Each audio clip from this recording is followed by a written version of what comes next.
The American people, and you must know this because you are probably the lightning rod for the most disenfranchised in America. You are probably the one who, I know, I have to tell you, I listen to your radio commercials, and I hear your radio commercials, and I'm like, yeah, that's how I feel.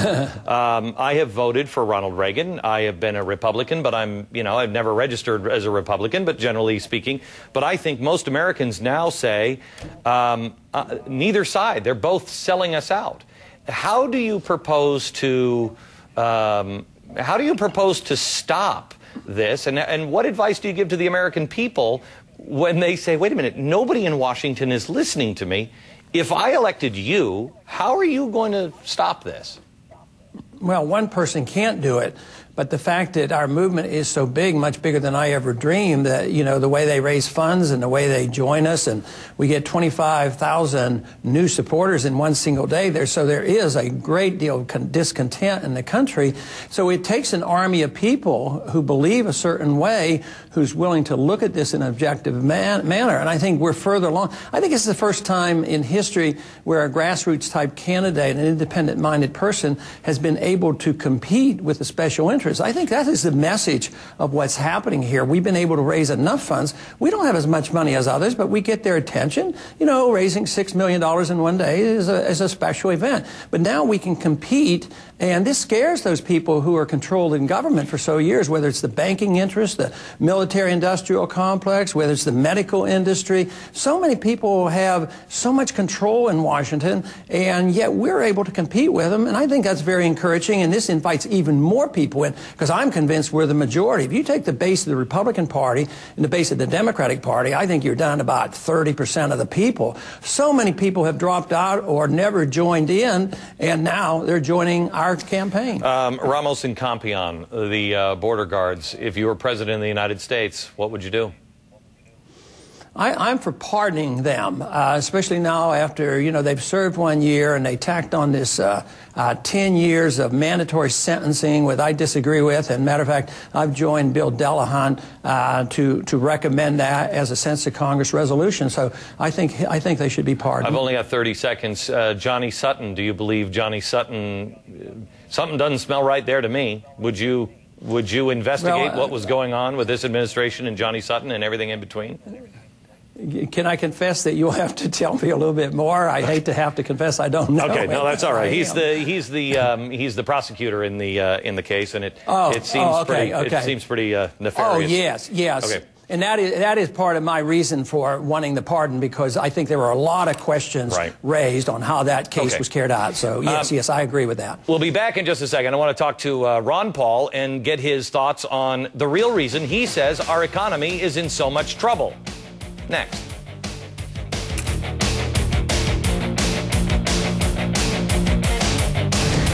There's been one major thing that we have done wrong, and one major thing that we do right to solve all that. We should just follow the Constitution.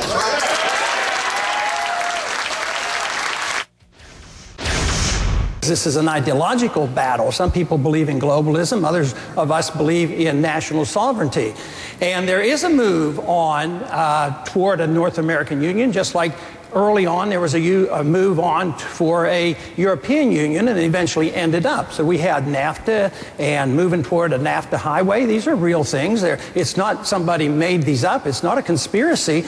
Back with presidential candidate Dr. Ron Paul. One of the places that I think you and I agree on probably the most is economy and our government spending. We're spending ourselves right back to 1929, if we're lucky, I believe. And boy, there's some just bad things that are popping up that nobody seems to want to look at. 70% of the real gross domestic product in our country, 70% is just from people spending money. How did we get to this point? And more importantly, as president of the United States, what would you do to get us out of it? Well, we have to stop the spending. We have to bring our budget under control. We can't raise taxes to cut the deficit. We have to cut spending. Of course, where I want to cut spending might not be where you would like to have cut spending, but I want to cut the spending overseas. I don't think we can maintain our empire, and we can get control of our budget, mainly for political reasons as much as anything else, because you can't go after health care here in this country and say you're going to balance the budget. But we have to take the pressure off the Fed to create money. You know, we spend, and then we tax, and then we borrow, and we still don't have enough money. So we have this ridiculous monetary system where we go to the Federal Reserve and say, buy these treasury bills, and they buy the treasury bills with money out of the clear blue, out of thin air, and this is causing the inflation. The cost of living for our retired people now are going up probably 10% a year, and they're getting cost of living increases at 2%. This is why so many people are unhappy. So we have to deal with the budget. To me, it is the most critical thing, and if we don't, we're going to have a financial crisis and a dollar collapse. It's going to be a lot worse than it was in 1979, 1980, when we saved the dollar with interest rates of 21%. Okay, hang on. You say that you want to cut it in foreign spending, and we're going to get to that here in just a little bit. But you know, and I know, in the last 4 years, we had a real deficit of $26 trillion. You know, I'm a little loose on the numbers, but it was about $26 trillion just in Social Security, Medicare, Medicaid, and I think the Railroad Union or Retirement Fund. Right. And now, just in 4 years, just because of interest and everything else we're piling on top, now that real deficit is $46 trillion. Did I hear you right that you would not take that on?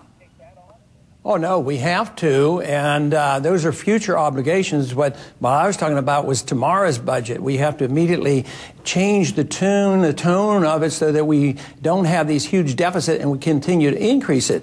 But, you know, the Republicans were elected to do something about that, so what did we do? We passed doubling the size of the Department of Education and had prescription drug programs, increased these entitlements, and they can't be paid. And this is why the young people are frightened by what's happening. I think it's one of the reasons the young people are coming to our campaign is that I want them to get out of the system. I want them to get out of Social Security if they want. And I want us to live within our means and cut back.